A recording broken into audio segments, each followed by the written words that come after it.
Yeah, it's true.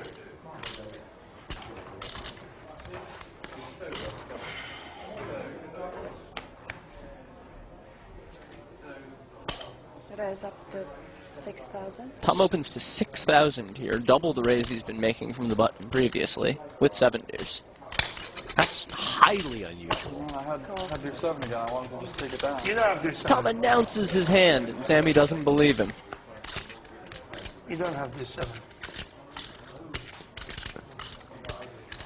It's funny, I mean, what would you make it 6x with? Obviously, he's trying to take the... Either 7 deuce or a very strong hand trying to look like 7 deuce, I think. 10,000. How much? He's bet nearly the size of the pot, and Sammy calls here. Tom should pretty much be done with this at this stage, right? I mean... Well, it's hard to say. Raise. Oh, Sammy has raised Raise it here. up to 27. A little check raise to only 27,000. You can really see how that big bet pre-flop compounds on itself to build a gigantic pot. Pot had only been 6 going into the flop, maybe Tom bets 5 and Sammy raises to 15, but now we're building a huge pot here. Feels like kind of an optimistic call. I mean, that deuce of hearts, you know, the heart will come and Tom could be in big trouble. Be behind. I wonder if he's reading something into that raise size by Sammy. It reminds me a little bit of the Queen-Jack hand, where Sammy had Queen-Jack and Tom had 7-5 on Queen-6-3, and Sammy made a little check raise, and then Tom ended up bluffing him out of the pot. I wonder if something similar might be going on here, if Tom thinks Sammy has made that check raise with a medium-strength hand that he might not be willing to get all his chips in with. That's a big bet. It is. 48,000. That's 48. that's a crazy bet. I mean, like, Durrrr could... He must think he's drawing dead right now, Durrrr. He probably thinks he's got a shot at the heart being live, but a whole lot of the time, yeah, he'll be drawing dead to a small or medium flush or something like top or second pair with a big heart. Time to give up. He's come this far. It's got to be tempting to try to win that 162,000 in the middle one way or another. I mean, surely Sammy's checked the call here, and Durrrr knows it. Sammy has a stronger hand than I think Tom would expect. So you're thinking maybe he's got something like just a dry king of hearts and he can take him off it? Or something like King-Jack with the king of hearts, King-10 with the king of hearts for a gut shot as well. Come on. No! Wow! That is a gigantic bet. No way. More than double the pot.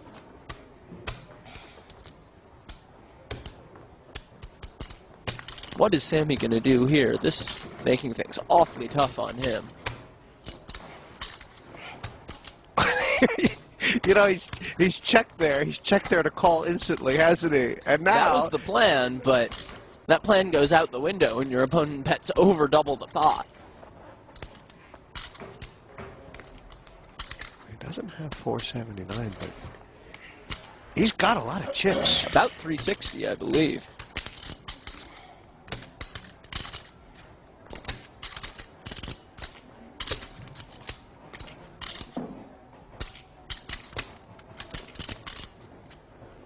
I think he's gone like white. Look at, you know, this is all fun and games way back when this started. This bet. This is serious. This is serious. Yeah, I think the stakes might be getting to Sammy now. This is a big bet. Over $250,000. What has he got to tell himself? What's going in his head? What do you say logically right now? Just put the dollar amounts out of your mind. Think about the logic of the pot. What can Tom have here? Tom can have a lot of things here. He can have a flop set that's now filled up. He can have the flop nut flush. He could also have a bunch of different bluffs. He could have easily taken one off on the flop with the king of hearts or the queen of hearts. Turns out he took one off on the flop with the deuce of hearts to set up this bluff, but it's hard to picture Sammy expecting that. And you do have to think back to the $6,000 raise pre-flop, too. That really changes a lot about this hand. There's something weird going on right from the first bet here. He's looking at him. You can stare at Durrrr all day long. And he's just going to have that same... Sammy might be thinking Tom could have aces with that big raise pre-flop. It's down to the 2 black aces. Sammy's got the ace of diamonds in his hand, and the ace of hearts is on the board.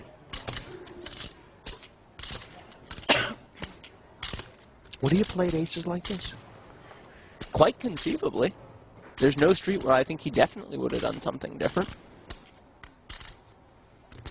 I mean, I know Durrrr plays stakes like this all the time, but this is a big pot. This is a big bluff. Yeah. He's gotta be scared that Sammy's gonna call. Yeah. Sammy looks like he's gonna call. He looks like he's... This is the pot to get him even. Yeah, Sammy calls here, and he's ahead. Tom will have only about 120,000 left in front of him. Sammy will be up 130. Just a moment.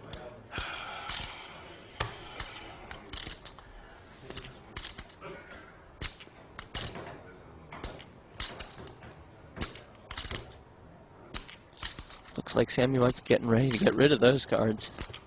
Wow.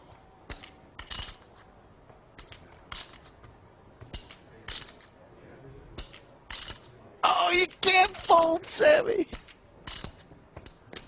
There it goes. And Tom will table the 7-2 to collect an additional 10,000. Ouch. Bang. Exit. And he told him right at the outset of the hand, I have 7-2, I just wanted to pick up the blinds. Sammy said he didn't believe You him, want it done? and he didn't. Flush. 2 pair. This pot will go down in the history of TV poker. This was just incredible.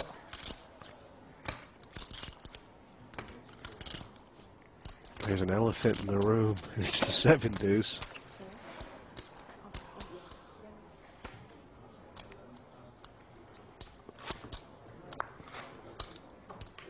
I thought you had a flush when you were thinking so long. I have a flush, I call you instantly. You can't call instantly. Yeah, I can. 3 times the pot. I thought you, yeah, something. You made it 6,000, huh? Cool. Nice one. I mean, this hand's going to be talked about forever. What an interesting hand, with the dynamic of the 7 deuce and an amazing bluff at the end by Tom Dwan. This is a very, very exciting hand, and showed just what a true talent Tom is at just gauging his opponent and finding ways to win pots you would think was almost impossible. I hate Sammy's playing this hand, actually. I think, I mean, it's all going well up until the turn, and then I'm just thinking, oh, he's just check call the river, no problem at all. Well, he was and, intending to check call the river, right? Yeah, why didn't he check call the river, Rowan? I think it was because the bet was just too big. I mean, he just didn't want to be out, the hand, and, you know, the board kind of got a bit ugly. I mean, Tom could have a 3. There are certain hands he could have now that he's losing to. Do you think he got intimidated by the money, though? I mean, I don't think he got intimidated by the money, but the fact that it was all his stack more than the cash amount. I mean, up till now, when I've looked at Sammy, he just looks like someone that's having fun. It might as well be like a £10 tournament. These are just play money chips. You know, some guy once said that the guy who invented chips is the real genius in gambling. And for Sammy, like, looking at him, this doesn't look like $500,000, $1 million, 250,000 at a time. It just looks like a loaded pieces of plastic. He's comfortable. In that hand, it looked like real money to me, and I felt like he got intimidated by the money. And Tom Dwan, though, I mean, this was like, he's a loser. He's gone from over 400K up to about 150 down. If Sammy just calls there, this was I mean, was it sick or was it smart? Well, it was spectacularly well judged, I think. He knew where he was. He's on the table in the hand facing the guy, and sometimes you get a unique insight. It's easy for us sitting here when we can see the cards and thinking about the situation, but when you're actually there, he maybe just saw a small gap where he could win the pot. Well, I tell you what the small gap was. I tell you what the small gap was. There was a gap here. Tom went to reach for his chips on the river, and Sammy did the thing that you should never do. He defensively picked up his big chips as if to say, if you bet, I'm ready for you. And when they do that, they're never ready for you. They're always folding. And that's what Tom saw, I think. Sammy's in trouble now.